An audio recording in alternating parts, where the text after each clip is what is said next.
Media sosial telah berkembang dengan pesat sehingga menjadi platform untuk penjenamaan, ekspresi kendiri dan juga perniagaan. Influencer dalam konteks media sosial merupakan antara tarikan utama yang menyumbang kepada perkembangan ini.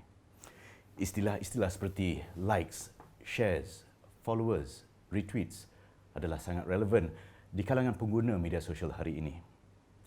Kuasa influencer tidak dapat disangkal dan mereka ini seringkali dilihat sebagai individu yang boleh dipercaya dan sangat berpengaruh. Lebih-lebih lagi, konten ataupun kandungan yang mereka kongsi mudah difahami serta ringkas dan lebih personal. Salam sejahtera. Saya Tony Yusof, pengacara anda dalam Dunia Insan Kreatif, sebuah rancangan tembual mingguan mengenai industri kreatif yang disiarkan secara eksklusif hanya di TVS. Minggu ini saya akan bawa anda ke dalam dunia influencer dan kita akan bertemu dengan 3 orang individu dari Sarawak yang menghasilkan digital content sepenuh masa, menjadikannya sebagai kerjaya pilihan mereka.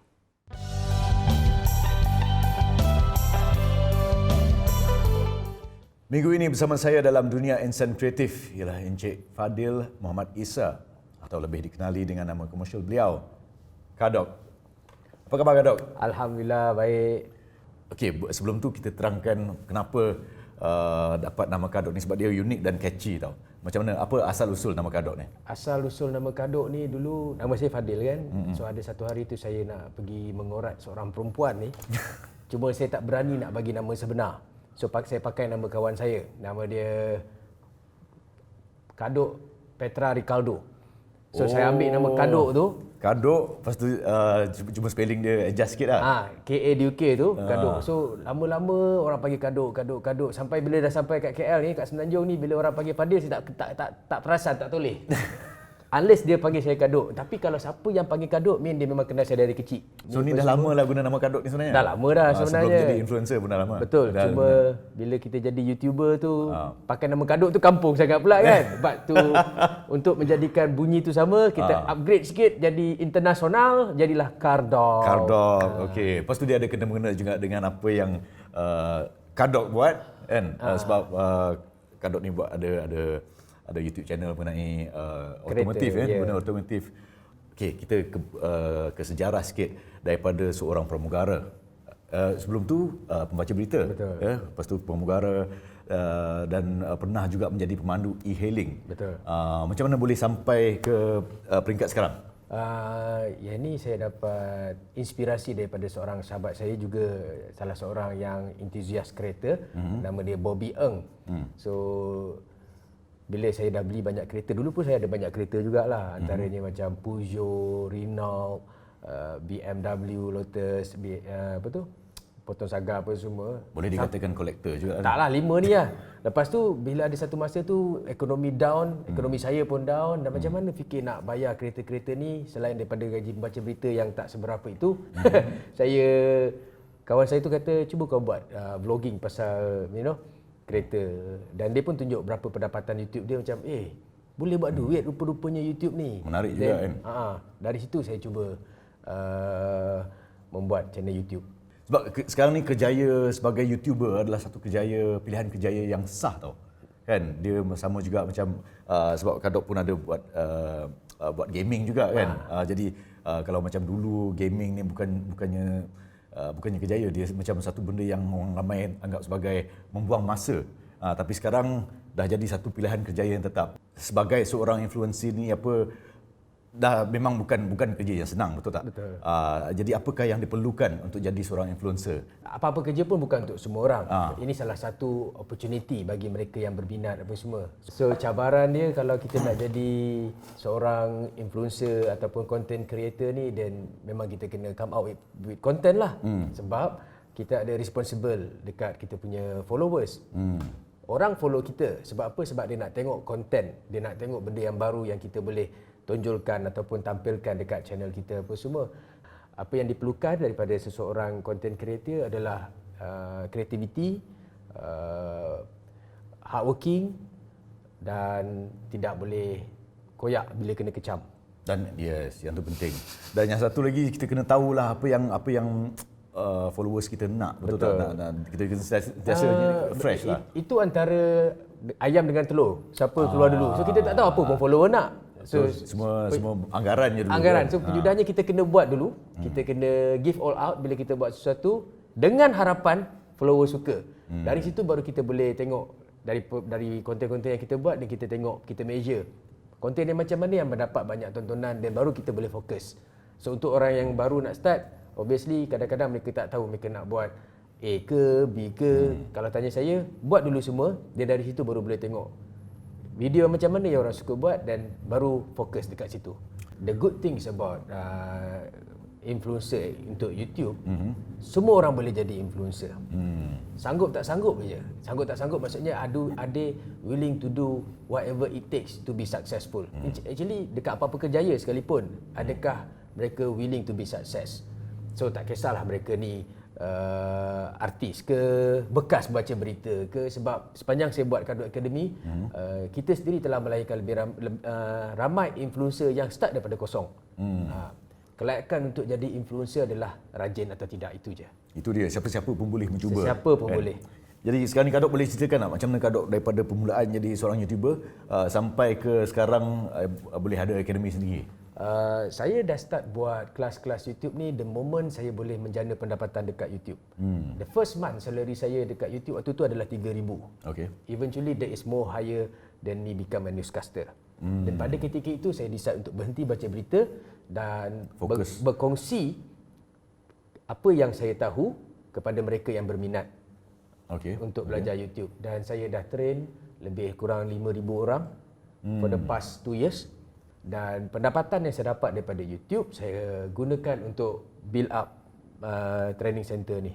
Dan ini semua atas usaha Kadut sendiri? Atas usaha sendiri tanpa bantuan daripada pihak bank. Tak ada macam bantuan kewangan daripada pihak-pihak tertentu macam penjana ke apa, ada tak? Yang macam penjana mereka hantar klien untuk kita train. So recently saya buat program penjana untuk golongan B40, menjana pendapatan secara e-commerce ataupun menggunakan online platform ni tadi. So saya ajar klien lebih kurang 50 orang bagaimana mereka boleh shoot like a pro, edit like a pro, using mobile phone.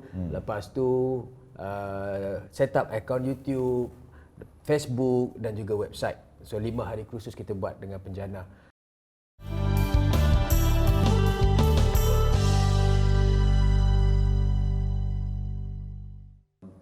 Macam sekarang ni seperti yang bukan ramai, saya rasa semua orang affected dengan pandemik kita ni. Saya percaya dia ada menjejas Kadut juga sedikit. Betul. Dan macam mana Kadut mengatasi masalah ni?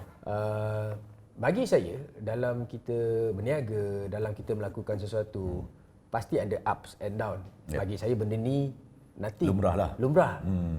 Tapi of course tak semua orang macam kita berfikiran macam tu. So untuk saya sendiri, bagaimana saya atasi benda-benda ni adalah saya tak menganggap benda ni sebagai masalah. Saya menganggap benda ini sebagai opportunity.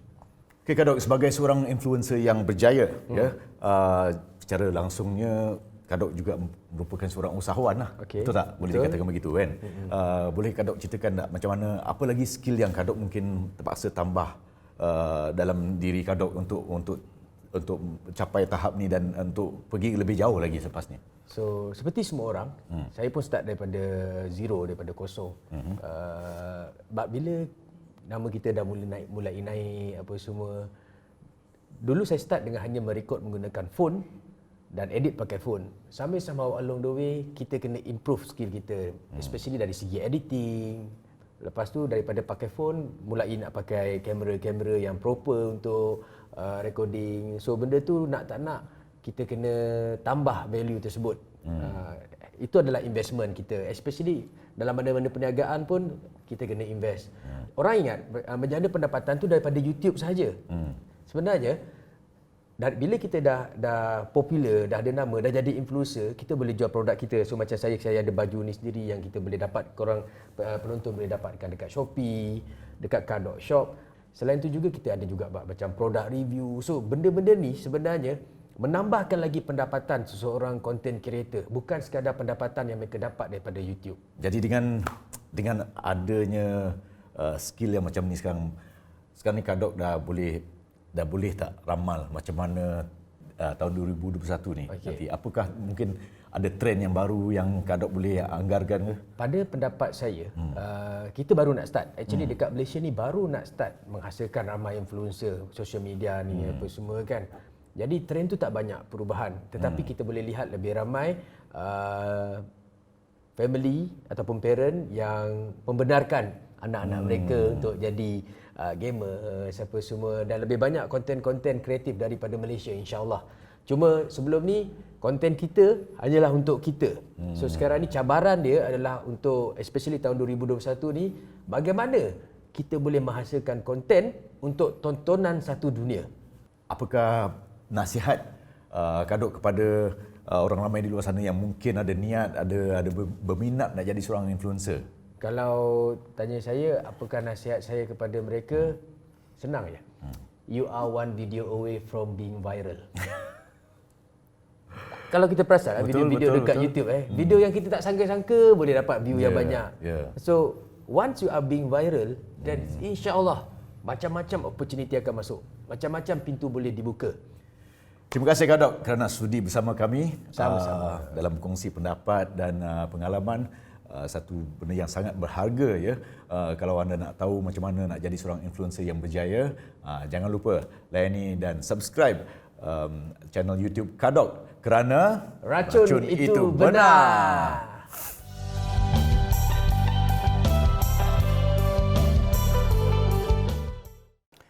Tetamu kita hari ini agak unik, agak istimewa. Bukan seorang tetapi dua orang yang merupakan influencer terkenal bumi Kenyalang. Mereka merupakan antara influencer yang terawal yang menghasilkan konten digital mengenai komuniti orang Iban melalui beberapa platform media sosial iaitu YouTube, Facebook, Instagram dan termasuklah TikTok. Ya. Dan secara keseluruhannya mereka telah berjaya mengumpul sebanyak 260,000 followers. Ya, dan terbaru mereka melancarkan siri podcast melalui aplikasi Syok terbitan Astro Sada Iban. Dan disebabkan saya berada di Kuala Lumpur dan mereka sedang berada di Sarawak ketika ini, temu bual ini dilakukan secara Zoom. Siapa yang saya maksudkan di sini? Tidak lain dan tidak bukan Shirley Nomi. Halo. Halo, nama berita Shirley Nomi. Mana? Nama Rita Mana? Very nice to meet you. Kita boleh kakak Sarawak nak? Boleh nak? Boleh. Mohon boleh kakak Iban, kami masalahnya kami pun bahasa Iban untuk kurang sikit. Jadi next time aja lah biar kami belajar sikit bahasa Iban. Kena tahu mimit je. Okey. Okay. Shirley Nomi, boleh sih kita kongsikan macam ni kita mula dan macam ni kita berminat untuk menjadi digital content creators tau. Alright, bermula ya dari saya sebab saya memang minat buat pola video apa semua, and dah memang minat lah, hobi, dijadikan hobi. And then first tu dekat YouTube nama saya ajak, which is Nomi. So saya buat konten tapi tak seberapa, tak ada banyak view. And then ada kawan, mungkin saya ajak kawan masuk sekali dengan dalam video tu happening lagi. So saya ajak dia lah. So jadilah Shirley and Nomi sampai sekarang. Oh, okey. Jadi bermula dengan Nomi lah. Nomi yang start dulu, lepas tu slow-slow ajak Shirley masuk. Oh, jadi Shirley dengan Nomi ni dah berkawan lama lah. Ada dah 5 tahun lah kita orang dah kenal sebab kita orang sama kelas daripada Unimas. And then we both become friend and then do content until now. Disebabkan kena tahu kejaya sebagai influencer tu boleh dikatakan sebagai pilihan kejayaan yang sah lah. Sebabnya mampu menjanakan pendapatan, mampu menarik minat ramai orang-orang muda. Nah, apakah pengetahuan ataupun skill yang diperlukan untuk jadi influencer kita orang tu? Okey, skill. First tu taklah diri sendiri ni pro sangat dalam bidang ni. Lama-lama tu macam dia melatihkan diri untuk lebih biasakan dengan kamera. Lepas tu Shirley pun jenis yang tak suka kamera. Kalau dekat kamera pun nak cakap apa pun dia macam blur bahkan leh. Lepas tu first thing yang skill ataupun pengetahuan untuk nak jadi content creator for me lah. You have to how to react in front of camera. Sebab yang ni lah guru saya. Dia yang ajar. Kalau saya tak ada reaction, Nyaya akan anok. Buat reactionnya. Lepas tu dari sialah kami belajar macam ni mau react reaction. and then so that message kelak dapat disampai untuk viewer bah. Yep. I see. So disebabkan kita tu kita menggabungkan tenaga lah. Sebab mungkin sebagai seorangnya kan keyakinannya kurang sikit, tapi disebabkan dua orang boleh bergabungnya membantu keyakinan masing-masing lah nak. Betul benar. Okey. Ya. For kami rasa yang penting sentiasa update. Mostly kita orang akan update like anything on IG or TikTok since both is nasi perlu panjang bah. And then from that fan akan like and then dia akan comment. From that lah kami dua akan reply and then like the comment. Lepas ya untuk still gain gain engagement even thought YouTube belum give pola video sebab pola videonya perlu masa yang panjang dalam seminggu macamnya sebab perlu editing apa semua.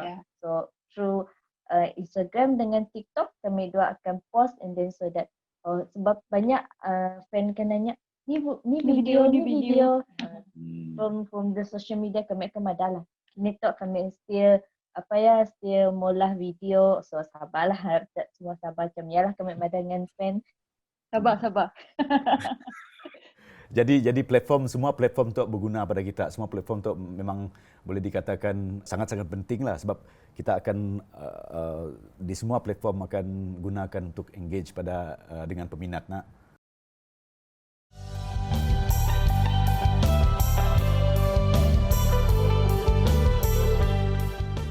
I find you guys very interesting because kita mau jadi influencer tu biasanya orang mau jadi influencer yang mesti ada appeal to sikit ada appeal to the mass market. Kita tu boleh dikatakan lah mass gila sebab dari segi market Malaysia, the mass market is let's say Malay lah. Tapi kita tu pergi agak niche which is the IBAN market. Kita jadi and then kita berjaya dalam IBAN market ya. And then also mungkin disebabkan di Sarawak majoriti IBAN juga. So kita mula tu memang dah ada niat mau jadi famous macam tu kah ataupun mula dengan bermain-main je? Firstnya memang mula dengan main-main je sebab saya dah like we don't want to put 100% on YouTube sebab kami pun sih tahu macam ni masa depan kelak. And then after that from lama-lama after last year we gain a lot of viewers and then followers and then we both decide why don't we make it as a full time. So we consider as a full time and then from the time being kami dua pun try to mula konten yang bagus and then not just target to Dayak community. Kami dok pun ada mula subtitle walaupun kami dok pakai cakap IBAN tapi subtitle Melayu or English lah untuk so that other viewers mun tidak yang mau belajar bahasa IBAN pun dapat juga dari subtitle ya. Oh bagus. Jadi kita you actually try to include everyone lah. Yes, bukan target sikit jenis audience saja nak. Apakah potensi dan pembaharuan yang mungkin dibawa atau ditawarkan oleh konten community IBAN kepada followers ataupun viewers di luar Asia? For kami, kini tu kami dah buka peluang untuk Dayak community untuk mula video, buat vlog, and then drama pendek. So kami kira buka jalan untuk orang lain Dayak community untuk join social media, be an influencer, be a content creator, and then I'm proudly say that we can bring you to another level. Right.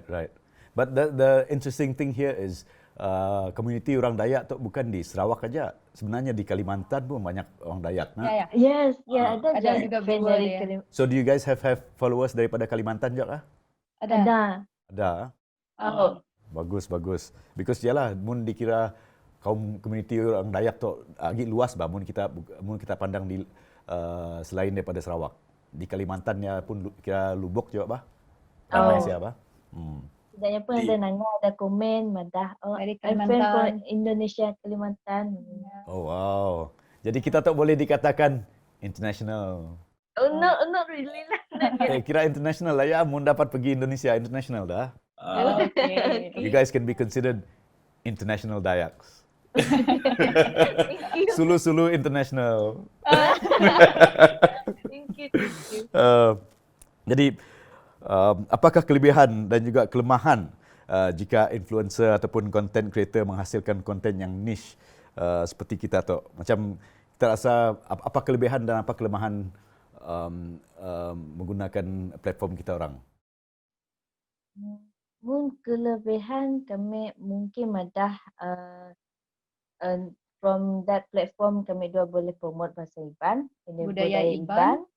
And then untuk kelemahannya mungkin ada sebab ada video kami dua ada sebelum tu memang saya ada subtitle and then ada kedak komen nyuruh kami dua mula subtitle. Kalau tak faham. So in order to let other people know apa yang kami madah, apa yang kami polah, kami dua pun apa tu letak subtitle. So sikit, I think one good thing about this social media is kita boleh gunakan engagementnya sebagai an opportunity to improve your content nak. Ya. Betul. Oh, So who manages your social media platforms? Yourself juga kah apa? Ada kami dua dan seorang kawan lagi. Okay, so you have a team like including yourself lah, kira 3 people as a team lah. Manage your social media. Oh wow. Dan pada pendapat Shirley dan Nomi, apa kita rasa trend media sosial yang kita boleh jangkakan untuk tahun 2021 dan seterusnya? Kini tu trend yang tengah famous ya kedai TikTok lah. Tarian TikTok. And then drama pendek dekat YouTube. Yep. So kami rasa kami pun nak cuba-cuba mula Buat TikTok drama. aktif dengan drama pendek banyak yang lagi. dua tu. Since yang dua pun tengah trending kini tu. Ya. Kita akan fokus dengan drama Iban dekat YouTube lah. Okay. I will look forward to all your drama pendek dekat tu. You have a new fan today. Yeah. Okay, Shirley Nomi, terima kasih kerana sudi meluangkan masa dengan kami hari itu. I'm looking forward to all your new content lepas tu. Okay? Be good, be well, stay safe and harap kita makin berjaya lagi lepas tu. Okay? Amin. Okay, thank you. Take care. Mwah. Bye-bye. Thank you. Bye. Bye guys. Itu dia Shirley Nomi dari Bumi Kenyalang. Kalau nanti kan lepas ni apa lagi konten mereka, tunggu tahun depan dan tahun akan datang lagi tahun 2021 dan selepas tu. Saya yakin konten mereka akan lebih dahsyat lagi lepas ni.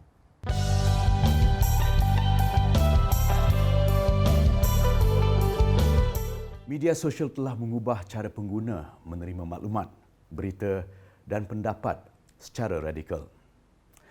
Pengaruh dan kuasa influencer sosial tidak dapat dipertikaikan, terutamanya pada golongan muda. Bukan mudah untuk seseorang influencer mengumpul followers dan mengekalkan pengaruh mereka di platform sosial. Kandungan yang dikongsi perlu mudah difahami, ringkas dan personal. Dan yang paling penting, mereka memahami kemahuan, kemampuan dan kelebihan generasi muda. Ini sekaligus membuktikan keupayaan generasi muda dalam menjana pendapatan di media sosial. Keinginan mereka untuk berdikari dan semangat keusahawanan yang tinggi mampu menampung dan memenuhi kehendak sosial mereka. Terima kasih kepada tetamu kita, Shirley Nomi dan Kadok kerana sudi ditemu ramah dalam rancangan ini. Saya Tony Yusof, kita jumpa lagi di minggu depan di dalam Dunia Insan Kreatif.